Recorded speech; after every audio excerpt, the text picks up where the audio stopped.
Feeling validated, feeling seen, feeling heard. These are the things that help us in those dark moments. So yeah, validation was the biggest thing for me. Family building is supposed to be easy, and it can be a shock when it's not. The roller coaster ride of infertility can be a mix of emotions and conflicting advice along the way. As a reproductive endocrinologist and former fertility patient, I not only help patients build families every day, but I remember what the ride was like for me. Hang on tight as we learn together from experts and share stories from infertility warriors with compassion. I'm your host, Dr. Lora Shahine, and this is Baby or Bust. Today, we are talking about the loneliness of infertility and steps you can take to find the support you need. We're so lucky to talk to Kaela McDougall, host of the fantastic podcast, The Infertile Mafia, all about her journey through infertility and how she found her own mafia of fertility warriors and her support. Welcome, Kaela. Well, thank you so much for having me, Laura. It's so good to see you. In preparation, I re-listened to your very first podcast with your wonderful co-host, Sarah. And what really struck me is the two of you, and especially you, recounting just what it felt like when you first realized that you were infertile and how lonely that felt. Mm-hmm. Sarah was going through all the stats of how easy it is for a lot of people to get pregnant. 50% of people conceive within the first 3 months of trying. And we know 85% of people conceive within the first year. And how you really assumed it was going to be easy. I did. So describe that first feeling like, wow, it's not going to be how I thought it was going to be. Yeah, man, even just thinking about it, I can feel like takes me back. Certainly. I had no concept of infertility, of IVF, of assisted reproductive technology. I knew nothing about these things. I just got married and tried to plan out my pregnancies to line up with my sister, and was very quickly realized that was not going to be a reality. And I think I talked about this even in the first episode, that I think we were like 3 months into trying, and I started to get that hunch that something might be, this isn't going as easy as it seems for everybody else. And at the time, I had a friend who is an OBGYN, and I went to dinner with her one night and was talking to her and explaining this to her. And she started talking about IUI, intrauterine insemination. Like, she started explaining that to me. Like, well, here's some things that they usually do in the beginning, or you could, and I was, first of all, I nearly lost my lunch. Like, I'm having a Caesar salad and you're talking about doing what to my what? And I just had no concept. And that was kind of my first introduction to like, whoa, this is big. And then, as time went on and I eventually saw a doctor a year later after we'd been trying, the loneliness really set in. The feeling of isolation, like you talked about, it was tough because even the people in my corner, the people that support me and that love me, they didn't really get it. Yeah. So they tried to support me. They did in their own way, but it was not until I kind of found the infertility community that I really felt some weight lifted and like, okay, this isn't so bad. So did your mom get pregnant easily and your sister? She did. Yeah. The people in your corner are those people that, get pregnant easily. Yeah. Oh yeah. They're the ones we all love to hate. Yep. There's so many of my patients, and myself included, that assumed that my family's history was going to be my history. Right. My mom always talked about how it was so easy to get pregnant. I hope she doesn't kill me, but it came out in college that I was a honeymoon conception. Oh. I was a total oops. Yeah. And I'm like, oh, well, that's going to be, my fertility. Right. So then when that loneliness set in, you and Sarah just share this incredible unique way that you found your community. You started a YouTube channel, right? We did. And you saw her on YouTube. Yeah. So this is going back. I mean, we've been friends for 8 years now. So, back then, this was way before closed Facebook groups. This was way before Instagram, way before TikTok. We would have killed it on TikTok. Let me just tell you. It's never too late. But that's true. Back then, YouTube was a place where you could find real people that were kind of going through this thing with you. Any kind of community, you can find it on YouTube. I mean, it's like the Wild West. It really is. I started watching videos of people on YouTube. I came across this video. Happened to be Sarah's. Didn't know her at the time. I just saw this platinum blonde pixie cut and this pink Hello Kitty electric guitar in the background. And I was like, okay, done. We're friends. I'm good. As you know, like this space is so heavy sometimes. And it's because it's lonely, it's sad, it's confusing, it's hard, it's all these things. And I just think we found a unique bond with each other in that we kind of wanted to lean into the levity a little bit of the ridiculousness about what we were doing, Coping with humor, you mean? Like coping with humor. Yeah. Right. Yeah, absolutely. Sometimes you sort of think to yourself, if you can't laugh, it's just all over because sometimes it's so ridiculous. Right. I mean, the cliche, like you laugh to keep from crying. I mean, it really is a cliche for a very good reason. So is she the first person that you found in your community when you were trying to build up that support? Were you actively looking for support or did it just sort of happen? That's a good question. I don't know that she was the first. She was one of the first, though. She was in the OG. But that's interesting that you say that because I remember the very first video I made. It very much felt like walking into a party where you're like, hi, I'm new here. Please be friends with me. Except you're kind of, you're broadcasting it on YouTube to the entire world, but you're kind of aiming it toward one community, just hoping that someone will answer back and say, hi, I get it. I'm going through this too. So it's very vulnerable to do that. And it still is today. Like we've talked many times on the podcast about how hard it is to kind of open up and talk about the struggle that this is.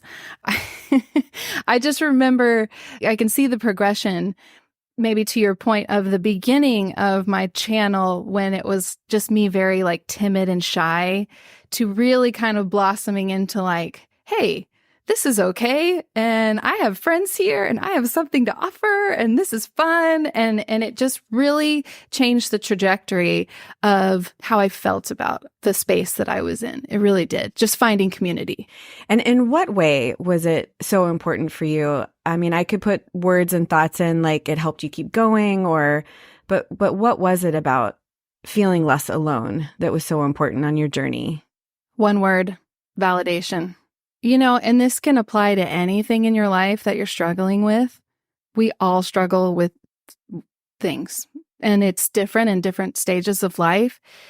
Feeling validated, feeling seen, feeling heard. These are the things that help us in those dark moments. These are the things that lift us up out of shame, regret, anxiety. These are the things that help, you live a more whole way, So yeah, validation was the biggest thing for me. Yeah. So who got pregnant first?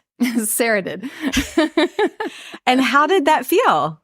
Oh gosh, you're asking so many good questions. Wow, you're such a good interviewer. Okay. I've been there. This is one of those taboos in the community. I had kind of a crew with me at the beginning, maybe a dozen or so people that I was really close to. One by one, they all got pregnant before I did. And then you're kind of in another no man's land or you're just feeling isolated again. I remember at the time, I just took a break. From YouTube, from social media. I just kind of pulled myself back, which I think is good for all of us to do sometimes. If it's not serving you, don't do it. Breaks are so needed. in that. Again, it's like, because I could come back then later and feel refreshed and like, okay, and revived, renewed kind of thing. And the great thing about the infertility community that no one will tell you is, for the most part, even when women go on to get pregnant, they're still like reaching out their hand back to the people that are, it's not like we've moved on and done. They're still there to support you, which is kind of where we are now. I mean, 5 years later with the podcast. Yeah. 5 years after kids, I mean. So you kind of said it was like a second feeling of loneliness, right? Yeah. That first wave was the realization that, a lot of the people in your corner you described were getting pregnant without treatment and just kind of easily. Mm-hmm. And then you found this fertility community. And then in that space, those people started getting pregnant, whether it's with treatment or not, and you're still there. And so you took a break. And, then what happened? It's that kind of the comparison of pain and we see this a lot, even with just listeners of the podcast who, it's kind of the, well, at least crowd, at least you can get pregnant. At least you already have a baby, whatever it is, fill in the blank. And that can get really toxic in our online communities. I didn't want to be a part of that. And that was a signal to me that I needed to like pull back. Everyone's pain is valid, I just think that's important to say in that space, even within the infertility community, that it doesn't serve us to sort of compare pain. It's all valid. It's all real. It's all hard. Yeah. I've heard it described as, let's not have the pain Olympics. Yes. It is tough, and it's a unique journey for everyone. Yeah. Right. Yeah. So when you're in that second space of seeing your fertility crew conceiving, did you, seek a different crowd? Did you seek inwards? You said you took a break? Well, do you want me to be honest? Yes. Honestly, when I took breaks, I took breaks. So that means like I would even take breaks from, going to see people like you, because I would just be like, we're done for now. I can't do this anymore. So yeah, sometimes that meant like we're taking a few months off, because as you know, like if you're in the middle of treatments, it is just constant. Yeah. It just is so consuming. There's a price to that, to your mental health, to your job, to your family. I mean, it really compromises everything to some extent. So when I took a break, sometimes I really took a break, like flew off to Jamaica with my best friend and like scaled the mountains and toured weed farms and did all kinds of like things that I would never do while I was actively doing fertility treatments, When I took a break, I took a break. And I know who I'm calling the next time that I can travel and want to go on a vacation with. I know a guy, so. So then maybe you're saying that you also took a break from these people that had been your community, and you're like, I need some space. Yeah, well, especially when they go on to have children. And again, this is the whole comparison thing. It doesn't mean my pain is not valid. It doesn't mean that their happiness is not valid, that they're in a different space. But it's okay to have that boundary and say, you know what, we just can't do this relationship the same way right now. I'm just not in the space to do that with you right now. And that's okay. And it's self-preservation. It's absolutely okay. Right. You now have your daughters, 4-year-old girls. Yes. And I'm just curious, can you think of an instance where the role was reversed, where someone was in your fertility community, but you got pregnant before they did? Mm-hmm. Most of our podcast listeners. And how did that feel? How did that feel for you? That is why we started the podcast. You're hitting the nail on the head, as they say, because another thing I feel like people don't know, at least, and this was the experience for Sarah and I, once you go on to get pregnant and then have a child, then you find yourself in like the mom world with all these mom people. And most of them have no idea what it took to get to that freaking playground. Right? Exactly. There's, again, no concept. And so you find yourself again in a little bit of an abyss because you don't feel like you quite relate to these people. Then you also feel like, oh, I can't hang with my other crew because, they don't want to hear me talk about babies. So you're in this weird space again. Oh my God, we're lonely again. We're lonely again. The third level of loneliness.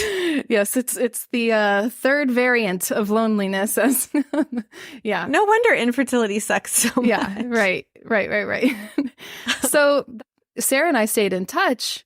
So when we got to this space, we thought, we still feel like we identify more with the infertility community. It just felt like these are our people or something.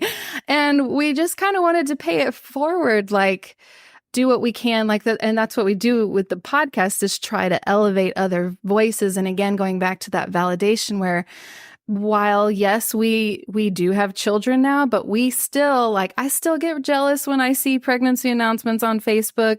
I still kind of roll my eyes when people complain about their children, not that that's not valid, but sometimes, it just hits you differently when it took so much to have children. And so we wanted to create a space for those people who are still in it, who are still in that fight, who are still in that struggle, to validate them, empower them, educate them, and then also do it while laughing a little bit, because Lord knows we need it, Try laughing a lot. You sort of open your first episode with, we are not your doctors. We are your girlfriends, although we should have a medical degree in fertility with everything that we've been through. So it is a really safe space to come and laugh and get a little healing and connection. Yes. But I mean, we always have to make that caveat because, we don't want anyone taking our medical advice. But yes, we'll sit and drink a glass of wine with you.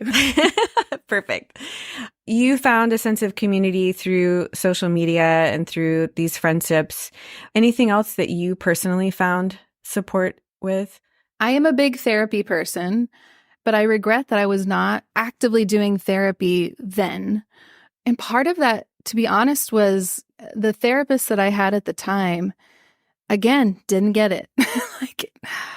It's almost like the random friend that you meet on Instagram is a better therapist in some ways than an actual therapist, just because, again, it's that you understand how I feel, that feeling that is just like a salve to your soul. I also highly recommend, if you can, to find one who specializes in the field of infertility or pregnancy loss.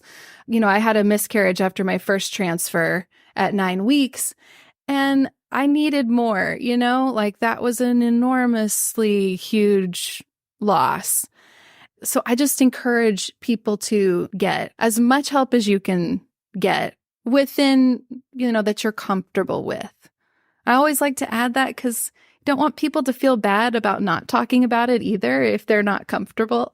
Yes. Yeah, exactly. And everybody is really unique in how they find that support, whether it's one-on-one therapy, whether it's, group therapy where you're talking about, your own struggles, whether it's just listening to a podcast. Exactly. Or reading a book. Yeah, there's lots of different ways and everybody is really unique. What I'm trying to get at is the loneliness, right? And so one of the ways that you can feel lonely is you can be in a group of people, like a cocktail party.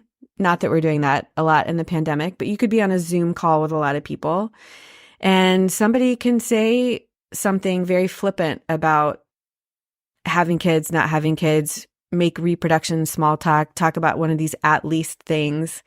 And then all of a sudden, boom, you feel so lonely. Gut punch. Totally. And so anything that when that happened to you helped you feel better? Or I'm a fairly bold, aggressive person, so I'm not the type that would back down from turning to that person and saying something in hopefully a kind way that hey, this isn't cool and here's why. But if you're not that person, first of all, it's okay to be pissed. Let's just name that. Whatever you feel after that happens, it's okay. And if you need to go to the bathroom and cry, that's okay. If you want to leave, that's okay. Whatever you feel after that, that's okay. The at least thing gets at a bigger kind of issue. I feel like we all have societally of like not being okay to just sit in something uncomfortable. You know, when you're saying, I'm struggling with infertility, I had a miscarriage. And when someone says, well, at least, the diminishing, the minimizing, it is not helpful. You know, every person's different, so it's hard for me to give exact advice, except again, to validate. Like, that's my big thing is however you feel in that moment, that is okay. And then go do something that makes you happy. So if that's going and like venting to your infertile friends who get it, go do that. If that's, you know, if you want to go order an extra drink at the bar, go do that. If you like watch Dr. Shahine's TikTok, go do that. The whole people broaching a topic that's uncomfortable, the responses to that, it's not you, it's them. You know what I mean? Like a lot of times it's them trying to say something because they feel uncomfortable. It's not really about you. It's okay. You know, I don't know if I'm making any sense on that answer. I love it. I love it. What I keep hearing you say over and over again, and I love, is it's okay to feel all these feelings. Like it's okay to feel that those feelings are validated. And so when you were at first assuming conceiving would be easy, finding that it wasn't, feeling angry or frustrated, that's okay.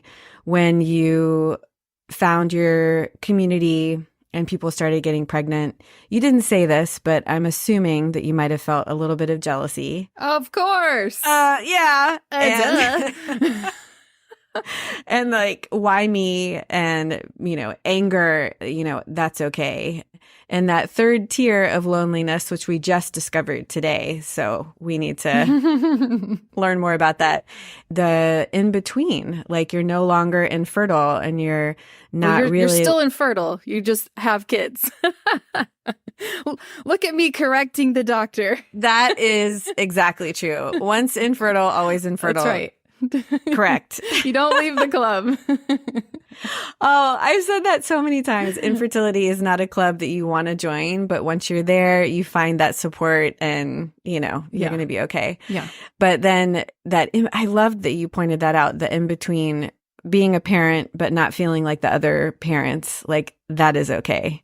Mm-hmm. All of it is okay. It's all okay. And I appreciate that you and Sarah are bringing that, you know, out on your podcast. It is a really safe space. You're doing great things. Thank you. I mean, so are you. If you're just now listening, like if this is your first episode or something, you know nothing about Lora, like just drop everything else you're doing. Just go consume all of her content because she's amazing. Truly. I mean, well, let's not, I'm going to cry again. You're my favorite RE in the, you know, out there in the public space because you just have such an empathic way about you. And it's special. The medical stuff can be kind of dry, for lack of a better word. Kind of? Okay, hold on. And for the average consumer, but you want something that is valid, that you know you can trust. And so when you have someone like yourself who, you know, you not only do we know we can trust you because you're smart and beautiful and educated and all these wonderful things, but you also talk to us in a way that we can understand and in just like such a caring and empathic way. And it's just, I mean, you're just like hitting it out of the park. Just keep doing what you're doing. Seriously. Thank you so much. I'm blushing and I think I might tear up a little bit. I really appreciate that. If you could think back to that first year when you were trying, there's a lot of people out there that are in that zone that, wait, it hasn't happened in the first couple of months. Am I looking down this road? Anything that you would say to that person? Again, I would say you're okay and however you're feeling is okay. And I see you. Dr. Shahine sees you. We understand there are people out there who have walked in your shoes, who understand how you feel. You are not alone. And how can we find more of you? Where can we find the Infertile Mafia? The Infertile Mafia is everywhere that you can stream podcasts. We are on Instagram at Infertile Mafia Podcast. We have Facebook groups that are closed, so they're private. There's 2 of them, one for, while you're in fertility treatments, and then the other one is for that third tier lonely, it's that community. These are women who have gone on to have children, but don't feel like they fit in the other mom groups. So that's that space. We have a website, infertilemafia.com, and you can email us, infertilemafia@gmail.com. Thank you so much, Kaela. Thank you for being here. Thank you for having me. Thank you so much for being here today. I love catching up with my friend and fellow podcaster, Kaela McDougall. She was wonderful to share a little bit of her fertility journey and specifically the common feeling of loneliness on this path. Every emotion on this journey, whether it's the loneliness or the jealousy of others or the anger, all of those feelings are valid. Allow yourself to feel those feelings. Find a supportive community because you are not alone. I'm your host, Dr. Lora Shahine, and this is Baby or Bust. If you like this episode, let us know. Give us a 5-star review and follow the show wherever you listen to podcasts. Baby or Bust is produced by Mark Ramsey, Jamie Solis, and Greg Moga. Executive produced by Paul Anderson, Nick Pinella, and Andrew Greenwood for Workhouse Media. Baby or Bust is a Mark Ramsey media production.